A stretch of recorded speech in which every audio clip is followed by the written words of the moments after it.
আজকে তোমাদের জন্য দারুণ আরও একটা রেসিপি শেয়ার করে নিলাম। তো আজকে তৈরি করে নিয়েছি পুঁই শাকের পুর ভরা রেসিপি। তো চলো রেসিপিটি শুরু করা যাক। প্রথমে এর জন্য নিতে হবে একটা আলু।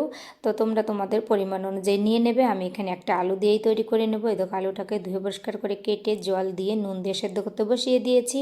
আর এদিকে আমার একটা পুঁই শাকেরই গাছ ছিল, সেখান থেকে কিছুটা বড় বড় পাতা কেটে নিয়ে এসেছি, ধুয়ে পরিষ্কার করে সাইড করে রেখে দিলাম। এবারে একটা ব্যাটার তৈরি করে নেব। এর জন্য আমি নিয়েছি বেসন, দিয়ে দেবো হলুদ গুঁড়ো কালারের জন্য, এবারে দিয়ে দেবো স্বাদ মতো একটুখানি নুন, আর এখানে দিয়ে দেবো খুব অল্প পরিমাণে মানে 1 চিমটি পরিমাণে একটু বেকিং সোডা দিয়ে দেবো, আর দিয়ে দেবো কর্নফ্লাওয়ার ক্রিস্পির জন্য।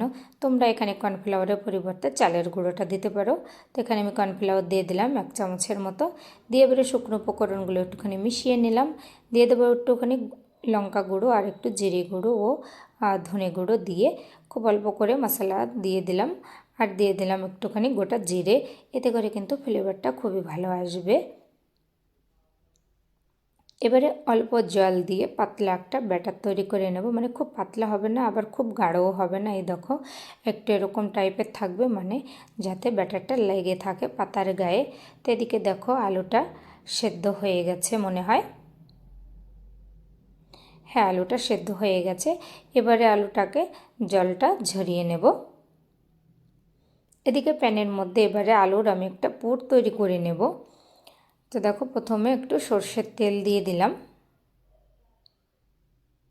এবারে ফোড়নে দিয়ে দেবো কালো জিরে, আর দিয়ে দেবো একটা কুচানো পেঁয়াজ। তো পেঁয়াজটা দিয়ে একটুখানি মিশিয়ে নেব, যেহেতু কালো জিরেটা দিয়েছি, না হলে কালো জিরেটা পুড়ে যাবে। এবারে দিয়ে দেবো একটা টমেটো। টমেটোটাকে একদম ছোট ছোট করে কেটে নিয়েছি। এবারে এর মধ্যে দিয়ে দেবো নুন ও হলুদ গুঁড়ো। তবে নুনটা অবশ্যই একটু বুঝে শুনে দিতে হবে, যেহেতু ব্যাটারেও নুন থাকবে আর ভেতরে পুরটাতেও নুন থাকবে। এবারে এখানে গ্রেট করে রাখা একটু আদা দিয়ে দেবো, দিয়ে খুব ভালোভাবে একটুখানি মিশিয়ে নিলাম। এবারে এখানে দিয়ে দেবো কাঁচা লঙ্কা কুচি, আর দিয়ে দেবো ধনেপাতা কুচি। এবারে পুরটাকে একটু টেস্ট করার জন্য অল্প পরিমাণে একটু গুঁড়ো মশলা ব্যবহার করব, জিরে গুঁড়ো, ধনে গুঁড়ো, দিয়ে দেবো একটু লঙ্কা গুঁড়ো, আর দিয়ে দেবো একটুখানি গরম মশলা পাউডার। আর গরম মশলা পাউডার দিলে কিন্তু সব খাবারেরই ফ্লেভারটা একটু ভালো আসে।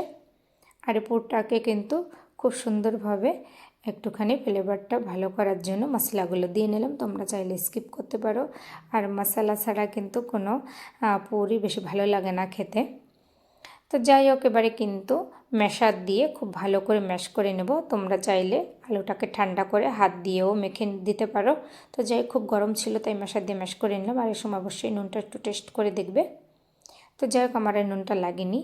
এবারে পাতাটাকে এভাবে ধরে পুরটাকে দিয়ে উল্টা দিক থেকে একটু ভাঁজ দিয়ে দেব, মানে ওপর সাইড দিয়ে।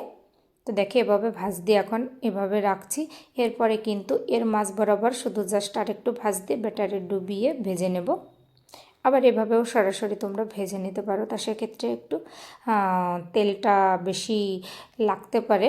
এর জন্য আমি এর বরাবর আবার একটা করে ভাঁজ দিয়ে নেব, এরপরেই কিন্তু ব্যাটারে দেব। তাহলে কিন্তু এই দেখো এভাবে দিলে কিন্তু তেলটা খুব কম লাগবে, জাস্ট উপরের এই পাটটাতেই যাবে, ভেতরে কিন্তু একদমই তেল যায় না। তো তোমরা চাইলে কিন্তু ডাটার এই অংশটাকে ফেলে দিতে পারো। তো আমি একটাতে ডাটা রেখেছি আর বাকিগুলোতে ডাটা ফেলে দিয়েছি। ডাটা ফেলে দিয়ে ভাজলে কিন্তু আরও বেশি ভালো হয় ভাজতে।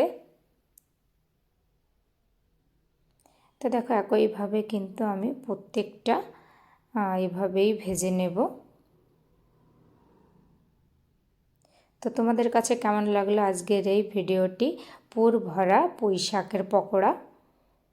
তো খেতে কিন্তু দুর্দান্ত স্বাদ হয়েছিল ভিতরের পুরটা। তো আশা করি তোমাদের কাছেও ভালো লেগেছে, আর খুবই ক্রিস্পি ও মজাদার। তোমরা বিকালে চায়ের সঙ্গেও কিন্তু খেতে পারো।